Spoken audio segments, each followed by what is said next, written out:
Well, hello, my name is Jackie Drummer, and I am the past president of the Wisconsin Association for Talented and Gifted, and we are, of course, in the United States of America. And it's a great pleasure to be talking to parents and teachers about one of my great passions in life, which is gifted children and their education. I came to this field probably a long, long time ago because I was in a gifted program. And this was just after Sputnik was sent up, and America wanted its students to be able to compete in the world. And so all of a sudden, we found ourselves with new textbooks and in math and science in particular, and a great interest in programming for gifted students. So I benefited from that as I was growing up.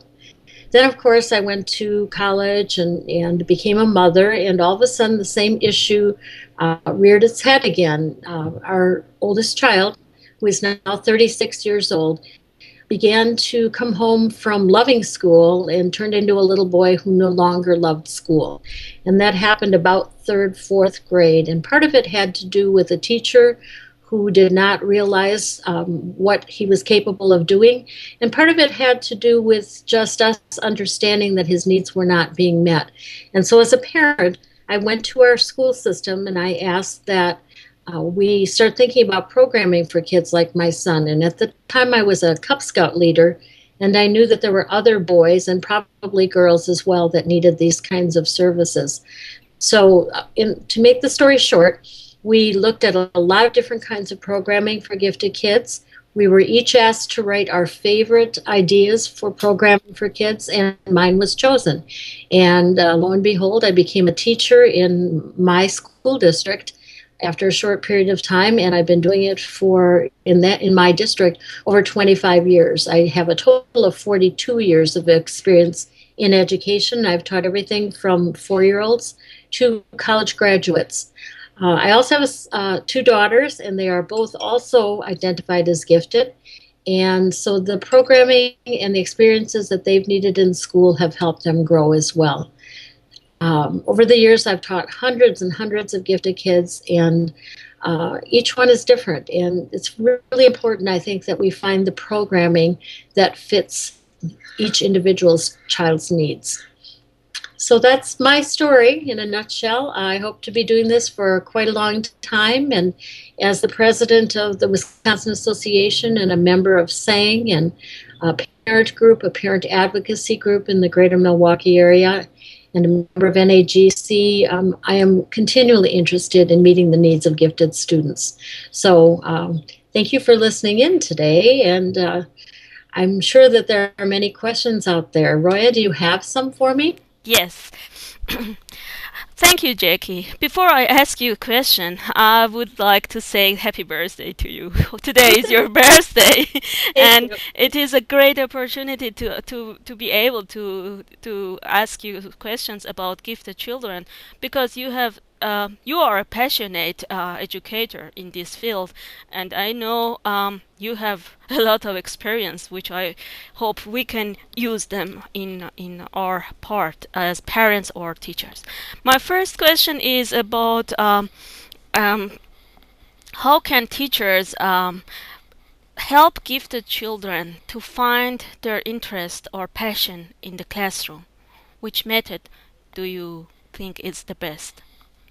I think, first of all, ask them. It's really important that we give students voice and choice in the classroom. So, the best way a teacher can find out what a student, any student, but especially our gifted students, love and want to do is to simply ask them. Of course, a teacher can also use interest analyzers. They can certainly talk to parents about what the children love to do and are good at.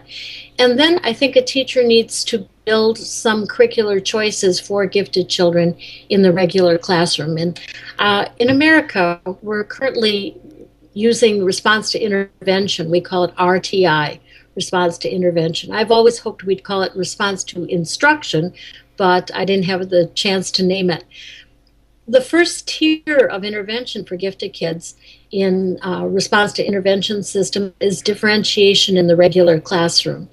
And by that I mean that teachers, first of all, use a lot of pre-testing to find out what students already know and then plan their curriculum around that so that a student could literally compact out or buy some time to follow his or her interest in the classroom while the other students are completing units of study or working on repetition that some students need and gifted kids don't need.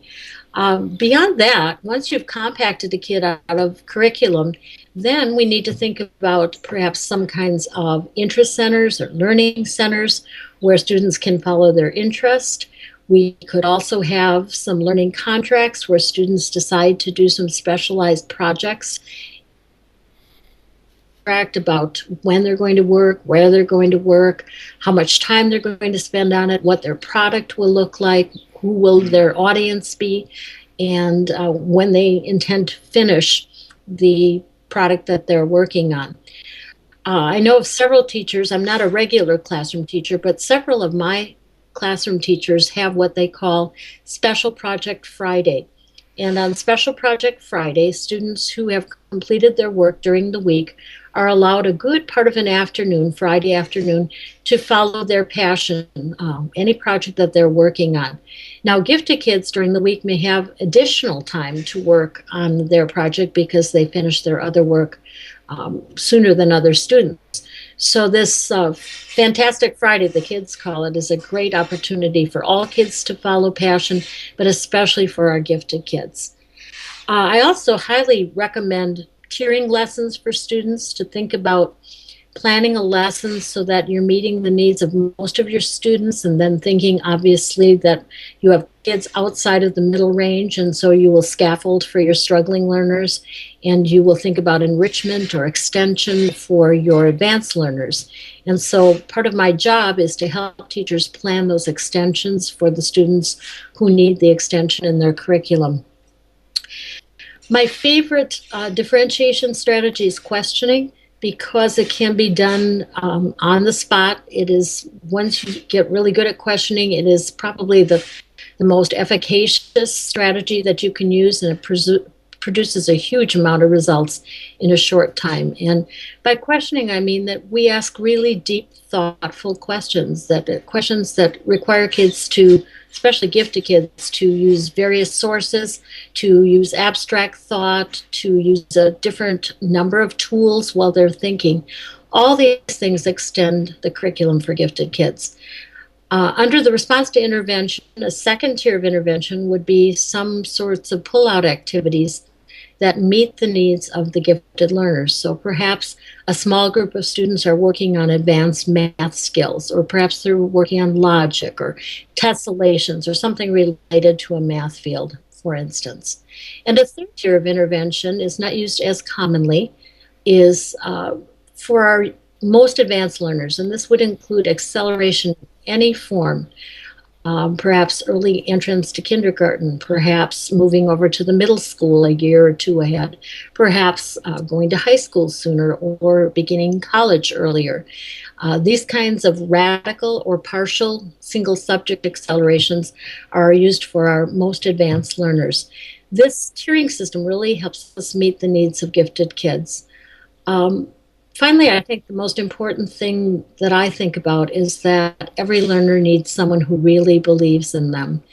And so teachers, my advice to you is to pay special attention to gifted kids' needs and to find them a mentor. If it's not you, perhaps it's a different teacher, a community member, someone who really gets their needs as a emotional needs as a gifted learner. So that would be my advice for teachers. And Okay, great. My next question will be about one of the main problem that parents deal with the kids, gifted kids, is they have so many interests, but yes, they cannot choose or keep on one thing. They lost interest and then jumping from one activity to next one. How can parents help those kids who are very creative and have a lot of interest?